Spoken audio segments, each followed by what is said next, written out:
So, I wanted to start this talk with a confession, which is that I've been dealing with some pretty big struggles and situations in my personal life lately. And because of this, what I've been finding myself doing a lot of these days is leaning into a Buddhist practice that is often very confusing to those of us who might not have grown up knowing anything at all about the Buddhist teachings. And this is the practice of prayer. When I was very little, I actually didn't know a lot about prayer at all, from any tradition or religion, actually, because my very young hippie parents had at that time completely sworn off their Catholic upbringing.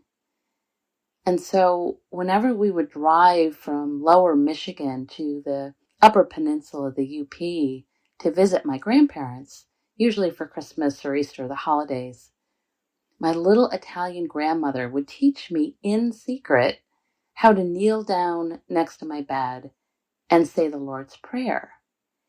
And I actually dearly loved to recite this later on when I came home in secret, especially that part about give us this daily bread. I was on my own. I had no idea. And so I can't tell you how many years I actually thought that Wonder Bread came from God. It would come. But honestly, I also love that part where I got to ask not only for forgiveness for myself, but for those who trespass against us, along with the wish to not be led into temptation, but to be delivered from evil. And my grandmother, I think, was maybe the sweetest person I've ever known on this earth. And even though I didn't get to see her very often, she is the one who taught me how good it felt to want to be good, to want to be kind and caring and generous, and to want deeply to connect to something greater than my small sense of self. She showed me that that was possible. And actually, as it happens, this is also exactly what the Buddhist practice is trying to show us as well. That both having and nurturing the intention to be kind and compassionate, caring, generous, humble, wise, and peaceful for both ourselves and others can not only bring us more joy and ease in our lives, but can also bring us a sense of not being alone, of not being separate, which the Buddha tells us is actually our deepest source of pain and wounding, that feeling of being separate. And the truth is that as we practice offering up these prayers, it really does nurture those qualities within us of kindness and compassion, caring, generosity, humility, wisdom, peacefulness. Even if our wishes for ourselves and others never comes to pass. It is actually our intention that is crucially important here. And it's actually the opposite of what happens when we're pursuing more selfish wants, which, as the teachings show us, doesn't lead to happiness at all, but instead tends to bring ourselves and others more pain and suffering, more disconnection. And of course, our entire practice is really aimed at this, isn't it? At loosening our strong sense of self and recognizing our innate connection to a larger and greater whole. And happily, the practice of prayer is considered one of the ways that we can nurture this intention for ourselves and further train our minds and hearts to live more through the qualities of selflessness. Bhante Sila Wamila, a Theravada monk, describes our training this way. He says, if any practice that leads to ultimate purity or unlimited perfection is defined as prayer, then Buddhism is a prayer. Because that is what Buddhism is. It is a practice that leads to an end. There are two areas, theory and practice. Practice is what you really do, and theory is why you do what you do and what you are going to get by doing what you're doing. What is the goal, the end result of the practices? In that sense, perhaps we could say it is a prayer. And, as the teachings tell us, our whole practice rests on the tip of intention. The whole practice. And that especially goes for how we are being asked to practice prayer. One of my favorite lines from the Pali Canon is when the Buddha tells us, whatever one keeps pursuing with one's thinking and pondering, that becomes the inclination of one's awareness. I repeat that. It's such a great line. Whatever one keeps pursuing with one's thinking and pondering, that becomes the inclination of one's awareness. The teacher Elizabeth Mattis Namgyal expresses the same idea this way. She says, prayer is like riding a bike. Our steering will always naturally follow our gaze. The direction we go is up to us. If we direct the mind toward making money, we have a better chance of earning money. If we don't, it's doubtful we'll have enough to pay the rent. And the same is true with our spiritual life.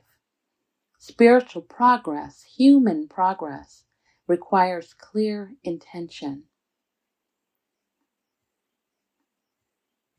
In the Theravadan insight tradition, which is my tradition, we actually don't often use the word prayer for what we're doing. Instead, you'll often hear the words aspiration or wish or vow, and although sometimes we do call what we're doing a prayer. In other traditions, like the Vajrayana or Mahayana, the word prayer is actually invoked a lot because these other two traditions do tend to focus more on the images of certain bodhisattvas or compassionate or cosmic Buddhas. In fact, in the Mahayana tradition in particular, practitioners often use different chants to make offerings to various Buddhas and bodhisattvas, or take vows before them. And some even confess their sins to them or ask for forgiveness. But again, even here, the emphasis is always less on, quote, these beings exist, and more on the idea that even these different Buddhas and bodhisattvas are an expression of or a metaphor for our own Buddha nature or awakened mind. In Shin Buddhism, for example, the central practice is invoking the power and name of Amida Buddha by reciting the 6-syllable phrase Namu Amida Butsu over and over and over again as a dynamic expression of the all-oneness of reality, which is translated as, quote, I bow and entrust myself to the awakening of infinite light. I bow and entrust myself to the awakening of infinite light. So, one of the key distinctions about Buddhist prayer, as opposed to some other traditions, is that we are not praying as an appeal to someone or something out there, as something outside of ourselves, but again as a way of nurturing or awakening or connecting to that which is inherently inside of ourselves. Many of you may be familiar with the practice of taking refuge, which is something we can do formally or even informally as a way of dedicating ourselves to these practices. And traditionally, we take refuge or safety, trust, in what are called the 3 jewels, which are the Buddha, the Dharma, and the Sangha, the 3 jewels. And when we're deciding to take refuge in the Buddha, which is the first jewel, this does not at all mean that we are bowing down to some deity or saying that we are true believers or that the Buddha is somehow different from us or that he's a god. That's not what we're doing. We are taking refuge in our own capacity for awakening, which means our own capacity for compassion and wisdom as well as our capacity to recognize that we are not alone, that we're all connected, which is a realization that actually leads to great joy and so much less suffering. You might even recall that the Buddha himself was not a god. He was a human who achieved enlightenment and freedom from suffering, and then thankfully went on to live another 45 years to teach us that we all also have this capacity for awakening. There's actually a very famous story about the time right after the Buddha's enlightenment, where it is said that everyone who met him could sense a change. It was really palpable. And legend has it that soon after he had awakened under the Bodhi tree, he was walking past a fellow traveler on this wooded path, and the man was struck by the Buddha's unusual radiance and his peaceful demeanor, and he stopped him. And he said, "My friend, what are you? Are you a god?" And the Buddha said, "No, I'm not a god." He said, Are you some kind of a magician?" Again, the Buddha said, "No." The Buddha said, "Well, are you a man?" And the Buddha said, "No." And the traveler said, "Well, what are you?" And the Buddha replied, "I am Buddho," which means awake. And the name stuck, Buddha. I am Buddho. So when it comes to Buddhist prayer, though, especially if you're new to practice, it can sometimes feel confusing the first time, maybe like you attend an insight meditation retreat where you might see people kneeling down and bowing 3 times before each sit, or you might see people bowing to the Buddha every time they enter or exit the meditation hall. Or you might see people like me who not only bow to the Buddha when I enter or exit the hall, but I also bow to my cushion or my bench each time I get ready to sit. And if you've ever seen this and wondered about it, please know that we are in no way worshiping the Buddha. What we're doing is bowing in gratitude to his example and to all the teachers that came after him, and most importantly, to our own capacity for awakening. And so for me, usually when I'm bow before the Buddha, my prayer is simply, thank you, thank you, thank you, thank you, thank you, thank you. That's what it usually is. Thank you for your example. Thank you for your example. And when I bow at my own cushion, I usually inwardly say an affirmation or prayer like, may I please learn from this sit, or may I please keep my heart open to whatever arises during this sit, or whatever I need. Sometimes if you're on a retreat, you might also see people bowing their heads before they eat a meal. And for me, I actually have a whole ritual around this, and I love it. It's so helpful.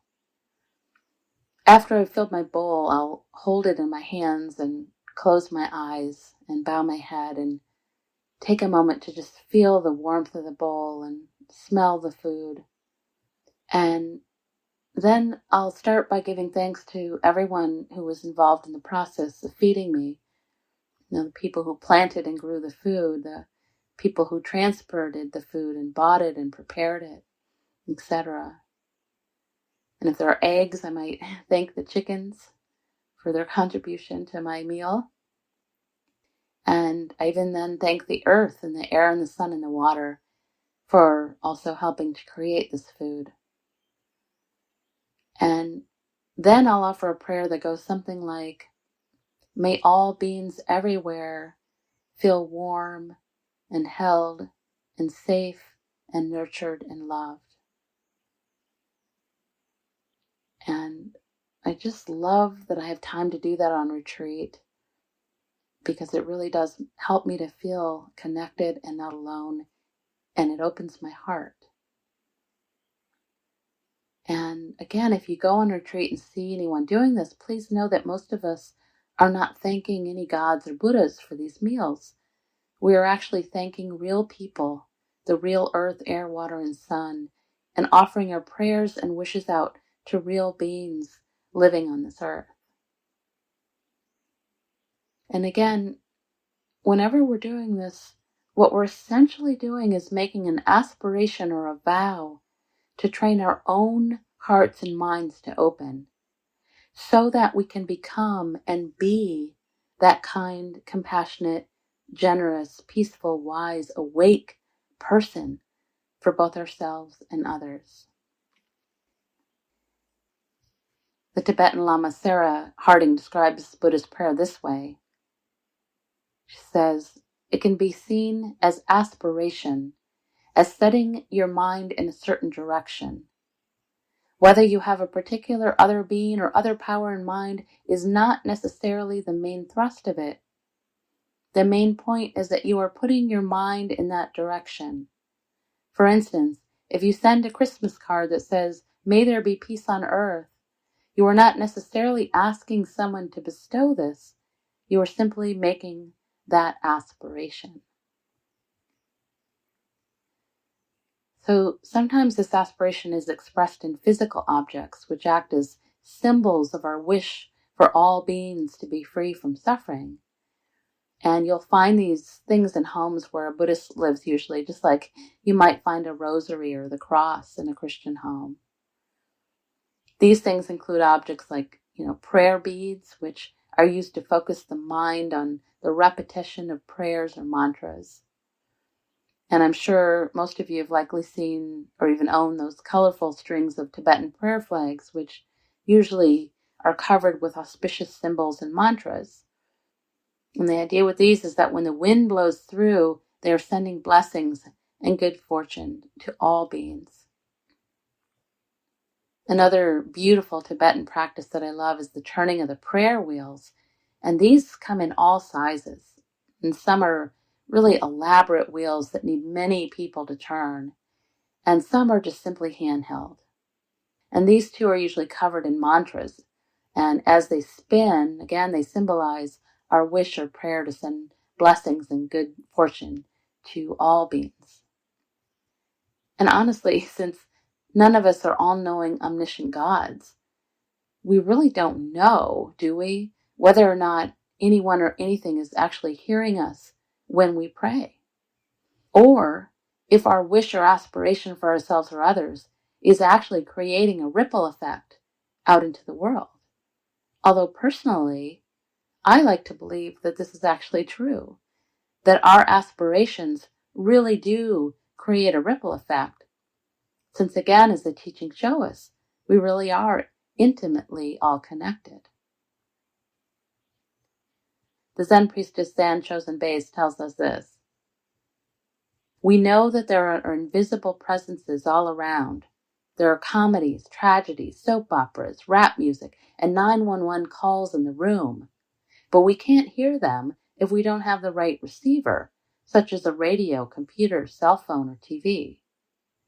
The range of light and sound that our human bodies are able to perceive is quite narrow. It seems entirely possible that there are many unseen forms of existence surrounding us. Perhaps they dwell in other dimensions of space-time. Why not be humble and ask them for assistance? Our asking makes us a receiver, a vehicle through which we may be able to move and act. I also recently read a story about the director of the Center of Integrative Medicine at Thomas Jefferson Hospital in Philadelphia, who has been studying the effect of prayer on the brain for over 20 years now. And this doctor, Dr. Andrew Newberg, says that when we pray, it literally changes not only the chemicals in our brain, but it also positively affects things like our heart rate and our blood pressure and even our immune system, which of course absolutely affects our well-being and healing. And he said it was particularly interesting to watch what happened inside the brains of a group of Franciscan nuns that he was studying when they joined in meditative prayer. He said that the area of the brain associated with a sense of self began to, quote, shut down. He said, you become connected to God. You become connected to the world, and yourself sort of goes away. And of course, the sense of no self, anatta, and our innate connection is exactly what our Buddhist practice is aiming at as well. A wonderful example of this kind of training comes from the Dalai Lama, who actually begins every day of his life by reciting the Bodhisattva vow from Shantideva, which is the famous 8th century Buddhist monk. And by the way, when you hear the word Bodhisattva, this really means anyone who has stepped onto the path towards enlightenment, which basically means me and you. In the Mahayana tradition, it refers to anyone who has generated bodhicitta, a compassionate wish to attain Buddhahood for the benefit of all sentient beings. And because this Bodhisattva vow is so ancient, there are actually many different versions. But this one is my favorite, and apparently it's also the same one that the Dalai Lama recites every morning. It goes like this. May I be a guard for those who need protection, a guide for those on the path, a boat, a raft, a bridge for those who wish to cross the flood. May I be a lamp in the darkness, a resting place for the weary, a healing medicine for all who are sick, a vase of plenty, a tree of miracles. And for the boundless multitudes of living beings, may I bring sustenance and awakening, enduring like the earth and sky, until all beings are freed from sorrow and all are awakened. There's also a very shortened version of this Bodhisattva vow, which is often called the Four Great Vows, and it goes like this. Sentient beings are numberless. I vow to save them. Delusions are inexhaustible. I vow to end them. Dharma gates are boundless. I vow to enter them. The Buddha's way is unsurpassable. I vow to become it. I really like that one. There's also the famous Metta Sutta, which is often called the Buddha's prayer, and it offers us a very similar aspiration. It goes like this. Happy at rest.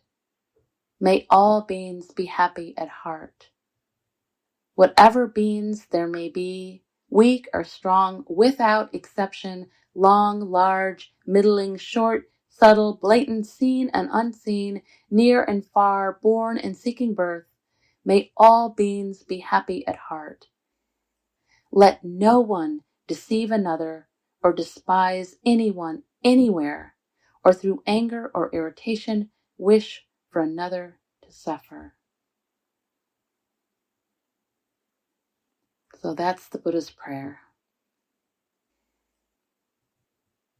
Oftentimes, the actual metta or loving kindness practice is considered a type of prayer. But again, we are not appealing to someone or something out there. We are practicing wishing this, really longing for this as a way to train our own hearts to become that, to awaken bodhicitta, awakened heart-mind. And the Metta Sutta is a longer version of this, but most often we practice with shorter prayer phrases that are easy to remember and to offer, such as, we might say something as simple as, may you be happy, may you be free from fear, may you feel safe and at ease, may you feel cherished and loved and held. And of course, this is just one of the many ways that we can practice with these metta prayers. But as with all the practices, the most fundamental practice starts with ourselves, which, as the teachings show us, is not at all a selfish thing. Because the truth is, When we can learn to offer ourselves our own kindness and compassion, we are going to then be much more able to offer it out to others. In fact, metta, our deep wish for the happiness of others, is apparently what first motivated the Buddha himself to not only begin to search for his own awakening, but to teach it after he discovered it, quote, for the good of the many, for the happiness of the many, out of compassion for the world.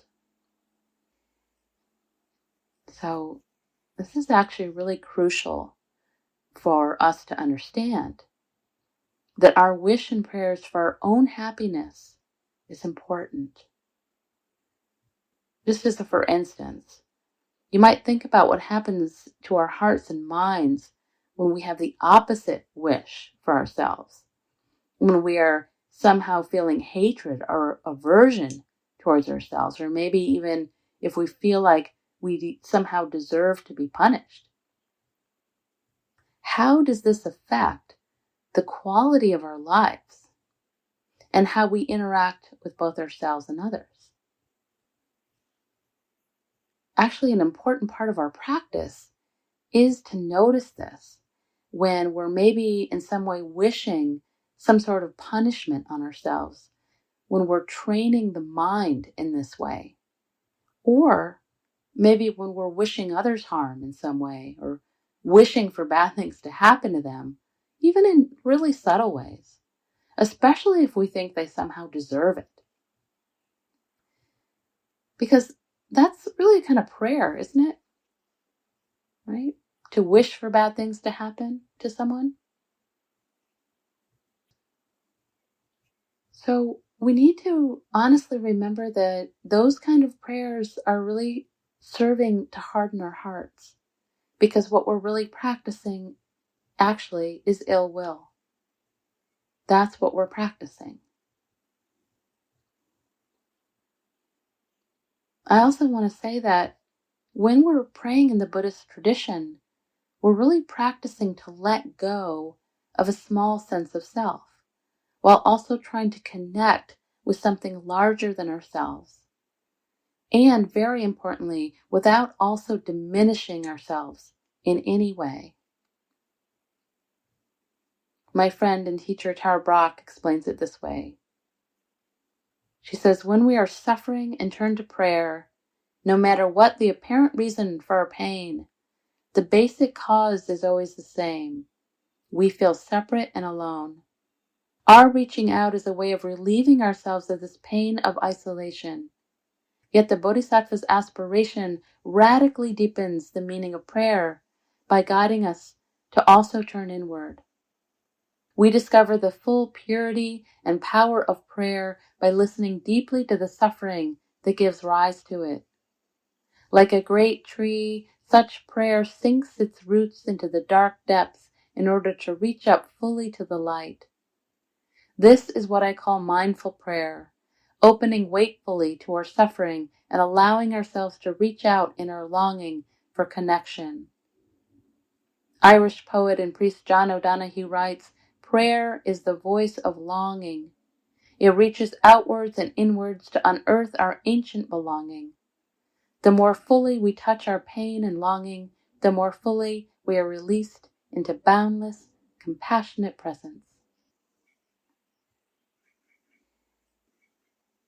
In the Buddhist tradition, we are asked to keep this kind of longing or yearning for the happiness and freedom of ourselves and others in our minds and hearts as a very continual, conscious, mindful intention, not as something that we just think about every once in a while, but actually in each and every moment. The great insight teacher Joseph Goldstein gives us this great and easy way to practice this in our daily lives. He says, as an experiment, the next time you're doing an errand or stuck in traffic or standing online at the supermarket, instead of being preoccupied with where you're going or what needs to be done, take a moment to simply send loving wishes to all those around you. Often there is an immediate and very remarkable shift inside us as we feel more connected and more present. And so I encourage you to try that. It's a really great way to practice prayer in our daily lives. If you want to go deeper than this, you might consider how the monastics practice prayer, again, which is actually continually. The Zen teacher, again, Zen Chosen Bei, describes this in a wonderful passage that I'd like to read to you. It's a little longer, but it's such a beautiful explanation that I really want to read the whole thing. And she's talking here about the Great Vow Monastery in Oregon and what they do. And she says this: we hold chanting services 4 times a day in which the word pray comes up again and again. We pray for the well-being of a list of people who are ill and for serene transitions for those who have recently died. We pray that the world be free from violence, war, and disaster. We pray for assistance for all the enlightened and holy beings who have come before us. We express our deep gratitude to our Dharma ancestors and pray that their vows will be fulfilled through us. We pray to maintain steady practice up until the time of death and beyond. One chant begins, our deepest prayer is to be firm in our determination to give ourselves completely to the Buddha's way so that no doubts arise, however long the road seems to be. And ends with, our further prayer is not to be extremely ill or to be suffering at the time of departure, so that we can quiet the mind to abandon the body and merge infinitely into the whole universe. We pray with meals. We reflect with gratitude on all the beings whose life energy has flowed into the food in our bowls, sacrificed so that we might have more abundant life. And we pray that all beings will be as well nourished as we are.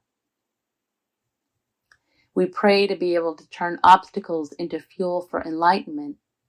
We pray to cultivate a mind like a lotus, growing pure and upright out of the muddy water of delusion. Before beginning our work, we pray that our labor will purify our hearts, benefit the earth, and help free all beings from suffering. We pray that we will cultivate, accomplish, and manifest the enlightened way together. We do not pray to a person or a God named Buddha. We pray to the whole that give rise to and has agency through the many.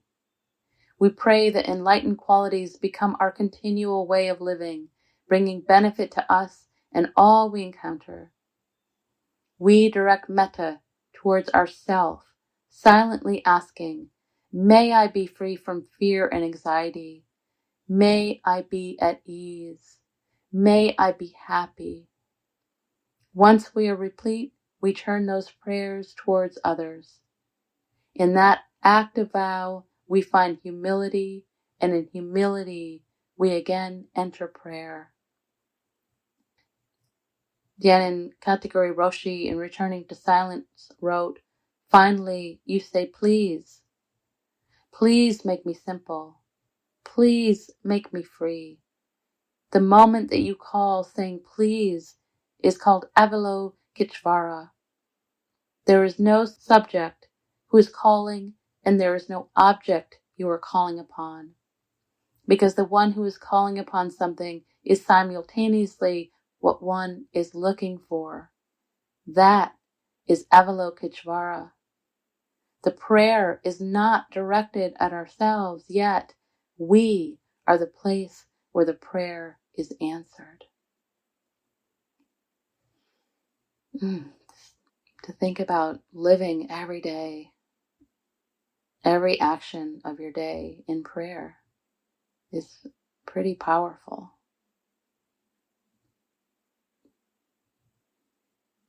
And with that, I want to say that another incredibly important part of our practice of prayer can also be in the listening, in the silence, in the practice of letting go and receiving, of sort of asking and then listening for an answer from within, rather than trying to constantly direct the show. In an interview, Mother Teresa was once asked about her prayer life, and the interviewer asked her, when you pray, what do you say to God? And Mother Teresa said, I don't talk, I simply listen. And the interviewer said, then what is it that God says to you when you pray? And Mother Teresa replied, he also doesn't talk, he simply listens. And there was a long silence, and the interviewer seemed a bit confused. He didn't seem to know what to ask next. So finally, Mother Teresa broke the silence by saying, if you can't understand the meaning of what I've just said, I'm sorry, but there's no way I can explain it any better. I also love the way the poet Gregory Orr writes about this kind of listening. He says, some days it's all fuzzy. I can't find the world, can't find the beloved, can't even find the words. Time to lie back and listen. Maybe something's being said, something I haven't heard. Time to stop talking and let the beloved speak. Time to trust it all, to stop searching and let the beloved seek. And so I think I will end there and invite you into a brief meditation practice, which will include the metta prayer. So you might hear a bird in the back in the silence as the windows are open here. And if it's available, you might close the eyes, take a nice deep breath in, slow breath out, letting go,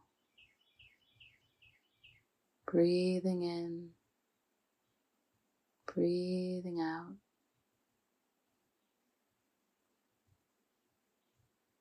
And on each exhale, softening the body and softening the mind.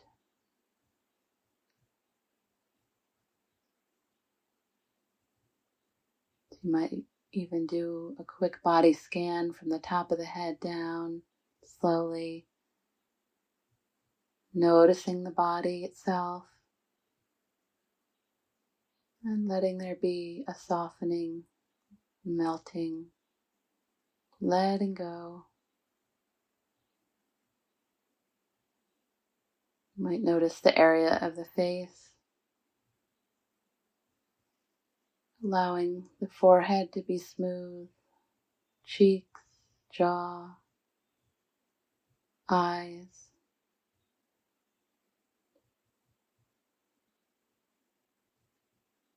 As a way of inviting metta, kindness, you might add a slight smile to the corner of the eyes and the lips, not as a way of covering anything over at all, just as a way of inviting kindness and compassion to be here in the mind, body, heart.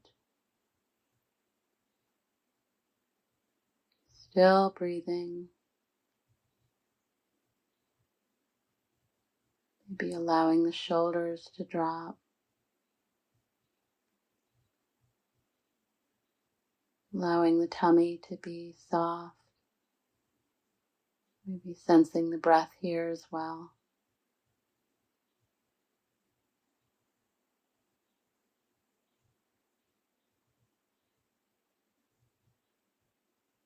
Maybe sensing your sit bones, and just allowing yourself to feel held by Mama Earth. Feel your connection to the earth. And feeling held, you might allow yourself to let go even more. Trust in that support of the earth.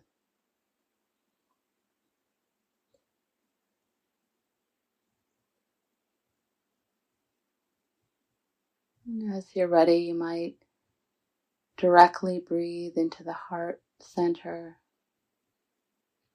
allowing the heart to soften, imagining that, allowing there to be more space here, warmth.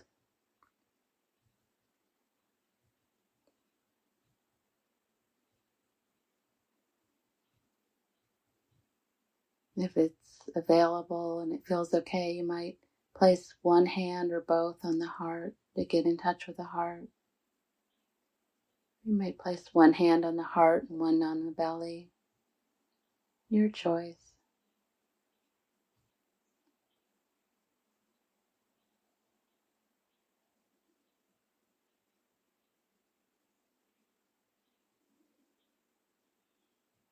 And I'm going to be offering you a very simple metta practice just for yourself today.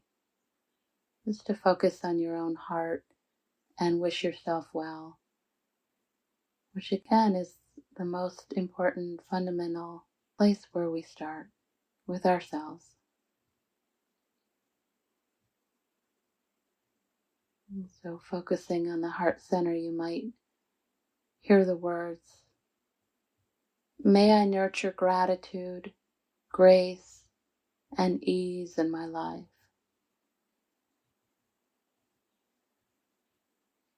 May I be secure and grounded.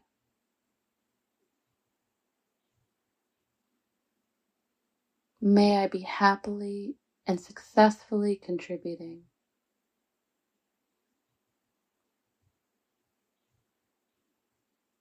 May I be kind and compassionate to myself as well as to others.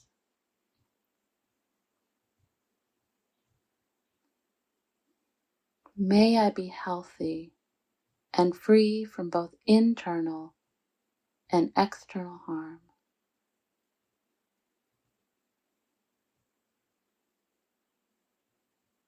Noticing the heart,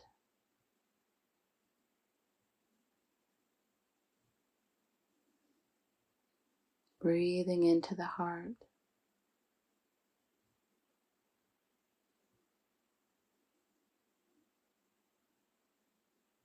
Maybe repeating those words one more time in the mind. May I nurture gratitude, grace, and ease in my life. May I be secure and grounded. May I be happily and successfully contributing. May I be kind and compassionate to myself as well as to others. May I be healthy and free from both internal and external harm. Continuing to offer yourself your kind wishes in however way feels good to you, and staying with that.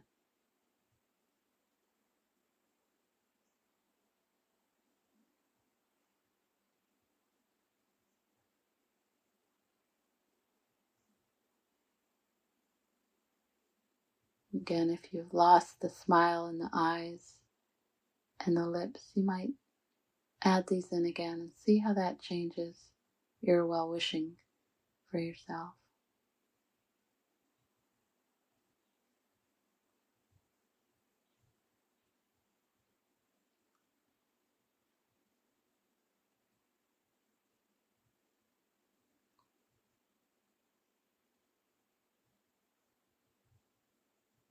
And finally, with the eyes closed, I invite you to listen to these words from Mary Oliver on praying. She writes, "It doesn't have to be the blue iris. It could be weeds in a vacant lot or a few small stones. Just pay attention, then patch a few words together, and don't try to make them elaborate. This isn't a contest, but the doorway into thanks and a silence in which another voice may speak. Namaste and blessings.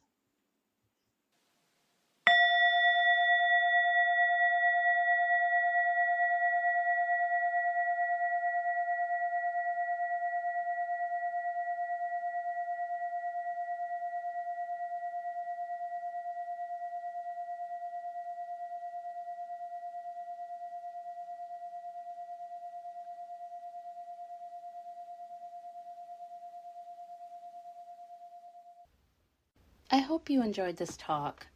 These talks are always offered freely so that no one is ever denied access to these teachings, and your support really makes a difference. Dana is an ancient Pali word meaning spontaneous generosity of heart. If you feel inspired to offer dana, you can do so by visiting my website at www.mindfulvalley.com. Thank you so much.